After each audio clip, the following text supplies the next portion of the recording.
नमस्कार दोस्तों, मैं हूं शिवकांत गौतम और मेरे साथ सिम्बा। मैंने एक खजूर खाया है और सिम्बा को उससे परेशानी है। तुझे नहीं खाना भाई। ओके जी। 14 जून को एक 34 साल का नौजवान इस दुनिया को छोड़ के गया। उससे पहले 8 जून को एक दिशा सालियान नाम की लड़की भी इस दुनिया को छोड़ के गई। दोनों को लेकर अब टीवी चैनल पर हल्ला था और पिछले 3 या 4 दिन या फिर यूं कहें कि पिछले 6 दिन पहले तक हर चैनल जो है इस मुद्दे पर कुछ ना कुछ ऐसा लेकर आ रहा था, कुछ ना कुछ ऐसी चीज लेकर आ रहा था जिससे कि वो नंबर 1 बन जाए। ऐसे में रिपब्लिक टीवी ने एक फॉर्मूला अपनाया। अपने जितने भी एसी स्टूडियो में बैठने वाले रिपोर्टर्स थे, एंकर्स थे, उन सबको सड़क पर खड़ा कर दिया, आम लोगों के बीच में। उन आम लोगों के बीच में खड़े होके जब इन लोगों ने रिपोर्टिंग की तो बहुत मजाक भी उड़ा, बहुत सारी बातें भी हुई। कुछ रिपोर्टर थे जैसे प्रदीप भंडारी, उनके स्टाइल जो थे उस पर मजाक भी बना। बहुत सारे लोगों ने कहा कि एक बंदर भी बैठा लो जब वो साइकिल पे रिपोर्टिंग कर रहे थे। लेकिन मानो या ना मानो, उनकी यूनिक जो स्टाइल थी, जो यूनिक तरीका था, उसने रिपोर्टिंग तो बदल के रख दी थी। क्योंकि जब आप एसी स्टूडियो से निकलकर सड़क पर एक आम आंदोलन से जुड़ते हैं तो ऐसा ही होता है। जंतर मंतर पर मैंने देखा किस तरीके से रिपोर्टर जो थी, फीमेल रिपोर्टर रिपब्लिक की, वो किस तरीके से उस भीड़ के बीच में बैठी थी, जबकि कोरोना जो है बहुत फैल रहा है। बड़े बड़े रिपोर्टर्स रोड पर लगातार 2400 घंटे दिन रात थे। और इतना ही नहीं, प्रदीप भंडारी का चेहरा आप ध्यान से देखिएगा उनकी पुरानी फोटो में। ये हिस्सा अलग है, ये हिस्सा अलग है। आज एक एफआईआर दर्ज हुई, एक केस बना है। 67 दिन तक एक एफआईआर का इंतजार रहा, लेकिन आज अचानक से एक एफआईआर, सेल्फ मोटिवेट एफआईआर हुई। टीआरपी क्या है, पहले तो आपको टीआरपी समझा देते हैं, क्योंकि ये जो बहस चल रही है ये है क्या। क्योंकि सुशांत सिंह राजपूत की जो खबर थी उस पर टीआरपी का बहुत महत्व रहा। अब मैं अलग अलग तरीके से बताऊंगा कौन कौन से चैनल ने किस तरीके से टीआरपी बटोरी थी इस पूरे मामले पर। सबसे पहले हम बात करते हैं रिपब्लिक टीवी की। रिपब्लिक टीवी ने एक यूनिक तरीका, एक यूनिक फॉर्मूला अपनाया था। और उस फॉर्मूले में क्या था, उन्होंने अपने स्टार एंकर्स को, अपने स्टार रिपोर्टर्स को सड़क पर उतार दिया। 36 से 40 डिग्री के बीच में, टेम्परेचर के बीच में। दिल्ली से भी जो टीम जो लाइव करती थी वो सड़कों पर खड़ी होकर लाइव कर रही थी। और पहली बार शायद इतिहास में ऐसा हुआ होगा जब कई शो जो स्टूडियो में बैठकर बहस होती थी वो सड़क पर खड़े होकर बहस हो रही थी।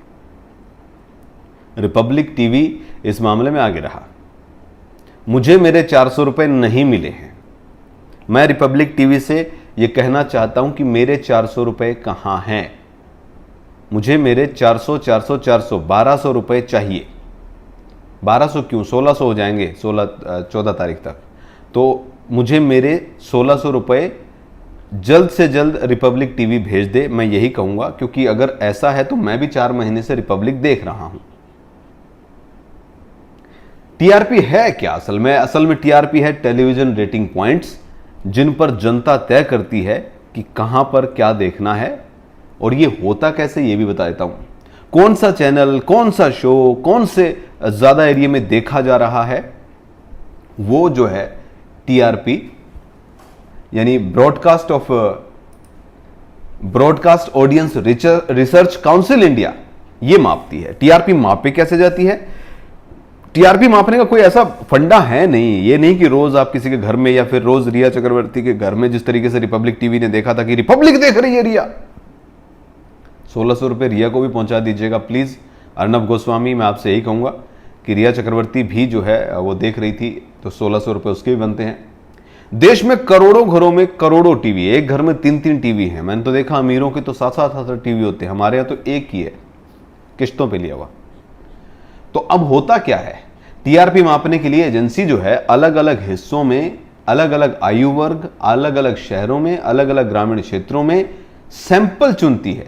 कुछ घरों में एक खास उपकरण लगाया जाता है जिसे पीपल्स मीटर कहा जाता है। उसे ये किट होती है, इस किट के जरिए यह पता चलता है कि किस वक्त पर कौन सा टाइम पर कौन सा सीरियल या न्यूज या फिल्म ज्यादा देखी गई है।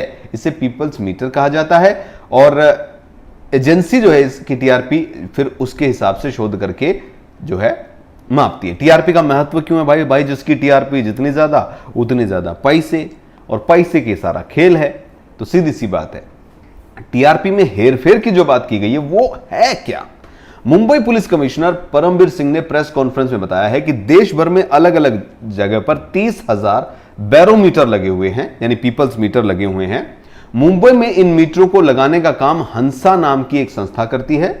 मुंबई पुलिस का यह दावा है कि हंसा के कुछ पुराने वर्करों ने जिन घरों में पीपल्स मीटर लगाए थे उनमें से कई घरों में जाकर वे लोगों से कहते थे कि आप सिर्फ 24 घंटे एक चैनल यानी रिपब्लिक चैनल को देखिए, और इसके बदले उन्हें 400 से 500 रुपए भी दिए गए थे।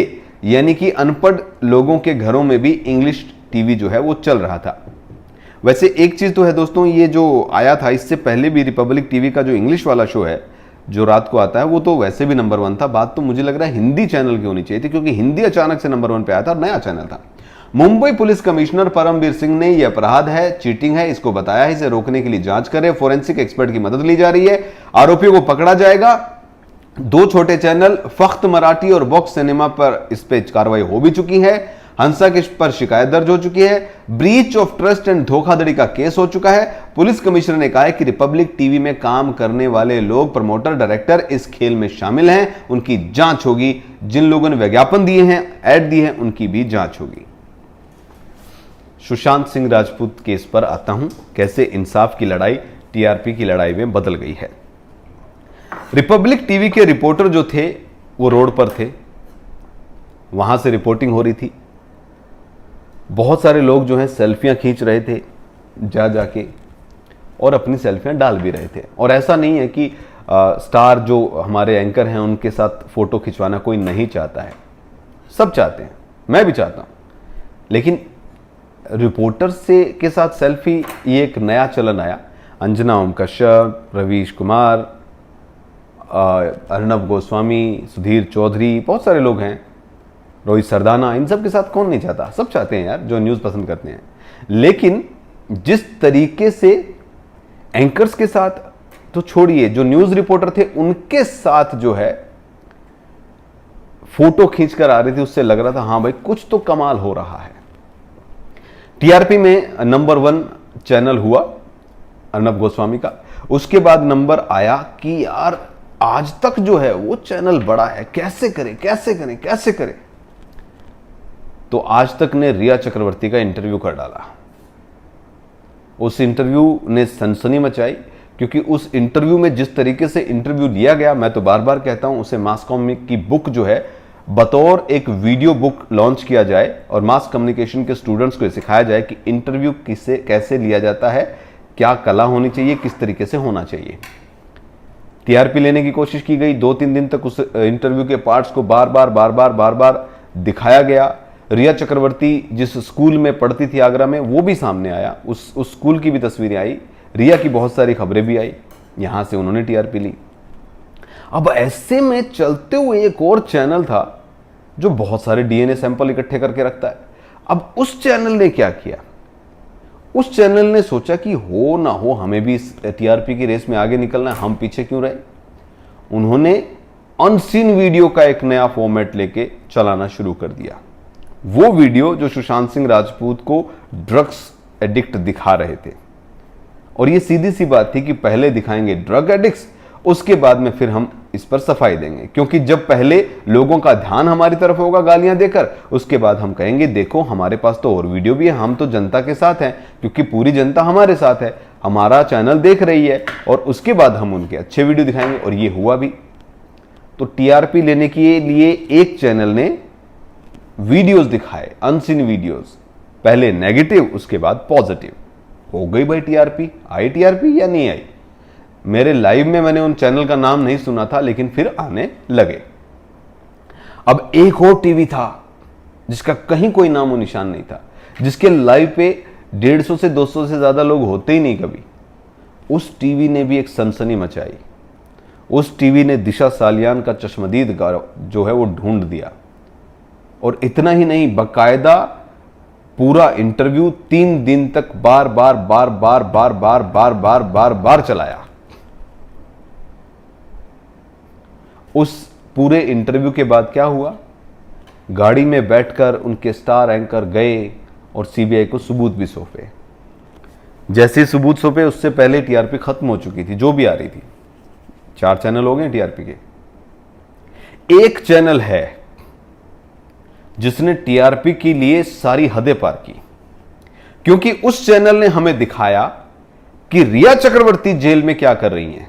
हालांकि सारी चीजें आज निकल कर आई। सतीश माने शिंदे ने बताया कि किस तरीके से रिया जेल के अंदर अपने इनमेट्स के लिए योगा क्लासेस दे रही थी, योगा क्लासेस ले रही थी, मेडिटेशन कर रही थी, और 30 दिन उसने वहां पर किस तरीके से बताया ये उसने बता दिया।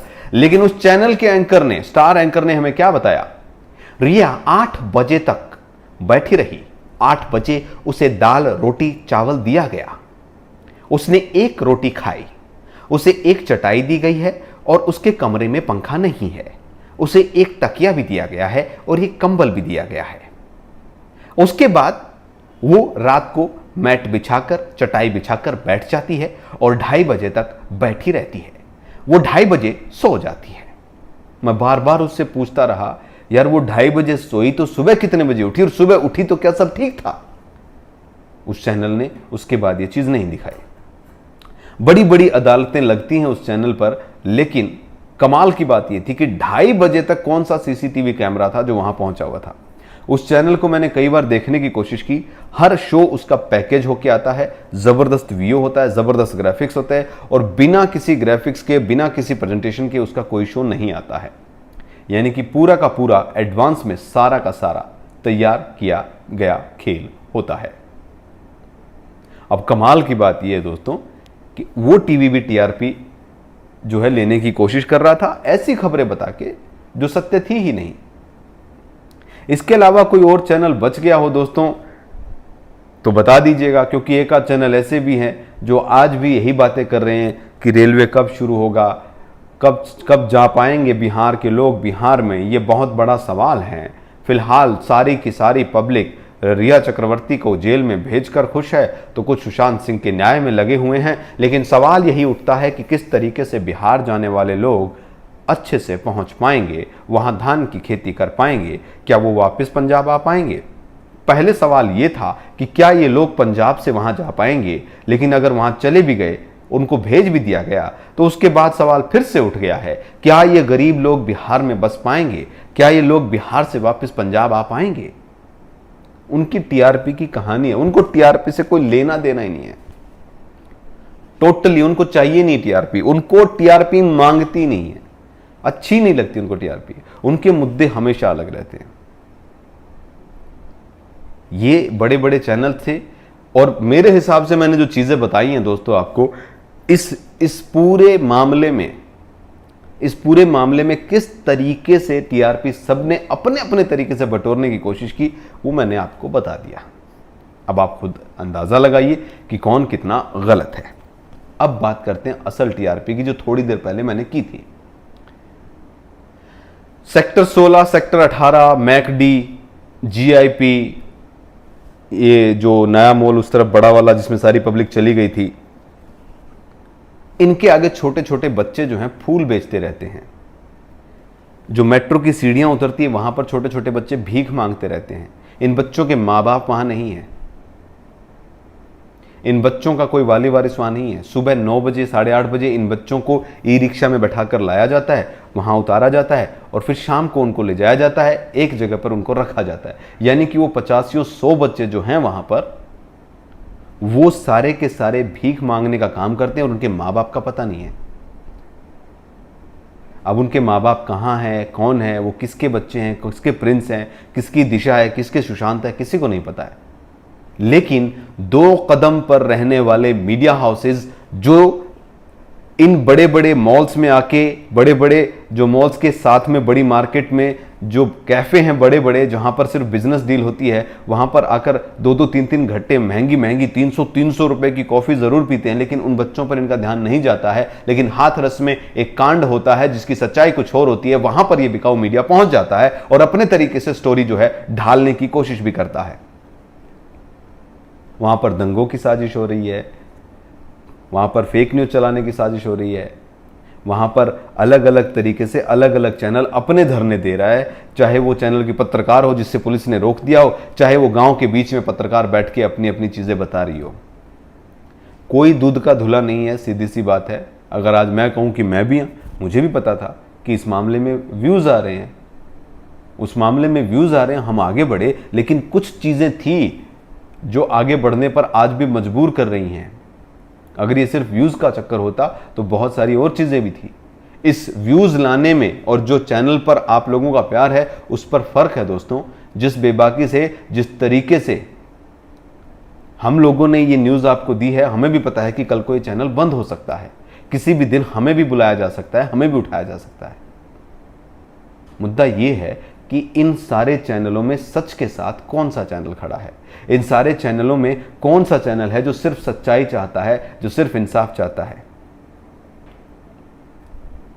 टीआरपी के सब भूखे हैं, टीआरपी सबको चाहिए, न्याय किसी को मिले या ना मिले वो आने वाला वक्त बताएगा। कोई जोर से बोल कर ले रहा है तो कोई आराम से बैठकर बातें करके ले रहा है, कोई शोर शराबा नहीं कर रहा है तो कोई धीरे से कर रहा है। जहां तक बात है इस पूरे मामले की, तो इस पूरे मामले में हर किसी ने इस सोने की खदान में अपने अपने कुल्हाड़े, अपने अपने खदाने जो है, खुदाल जो हैं वो चलाए हैं, चाहे कोई सा भी चैनल हो। लेकिन कुछ चंद लोग ऐसे थे जिन्होंने परवाह किए बगैर इस पूरे मामले में हिम्मत रखी और आगे बढ़े, और उसी की टीआरपी उन्हें मिली है। 2000 चैनल, 2000 परिवारों को 400 रुपये महीना देने से कुछ नहीं होता। लाखों लोग देख रहे हैं, लाखों लोग देख रहे हैं, और उसके सबूत आप सोशल मीडिया पर जाकर देख सकते हैं। 85 मिलियन वाले चैनल पर लाइव शो के दौरान 10,000, 15,000 ट्रैफिक होता है, और एक 4 मिलियन वाले चैनल पर उस वक्त पे 1 लाख का व्यूज भी होता है। अरे 10,000 तो हम भी चले जाते थे, 20,000 तो हम भी चले जाते थे। अब आप सोच लीजिए कि कौन सा चैनल बिकाऊ है, कौन सा चैनल सही है, किसके लिए बदले की भावना है, किसके लिए ये एक सही भावना है। लेकिन आज मैं ये जरूर कहूंगा कि टीआरपी मिली तभी सुशांत सिंह राजपूत पर बात हुई, नहीं तो अमन बैसला जैसे और भी युवा हैं जो दिल्ली में रहते हुए फांसी खा के मर चुके हैं, उनके सुसाइड के वीडियो भी हैं, सबूत भी हैं और सारी चीजें भी हैं, लेकिन वो मुद्दा नहीं बनेगा क्योंकि उसमें टीआरपी नहीं है। एक प्रिंस को निकालने में 48 घंटे तक जी जान लगाकर हमारे रिपोर्टर वहां खड़े रह सकते हैं, लेकिन सेक्टर 16, सेक्टर 18 पर जो रोज मासूम भीख मांग रहे हैं, जो रोज अपने मां बाप के लिए सोच रहे हैं कि कभी तो एक दिन आएगा जब हम अपने मां बाप के पास होंगे, उनके लिए आज कोई भी नहीं खड़ा है। ये नोएडा की मेट्रो स्टेशन पर कितनी दिशा, कितने सुशांत भीख मांग रहे हैं, उनके लिए भी कुछ कीजिए, हाथ जोड़ के रिक्वेस्ट है। इसके अलावा टीआरपी आप लोगों को मुबारक, जो भी नंबर 1 रहे, हमेशा नंबर 1 रहे, आबाद रहे, क्योंकि हर चैनल नंबर 1 है, हर चैनल अपने आप में नंबर 1 है। हर कोई नंबर होने का दावा करता है और वाकई में ही हर कोई नंबर 1 है। धन्यवाद दोस्तों।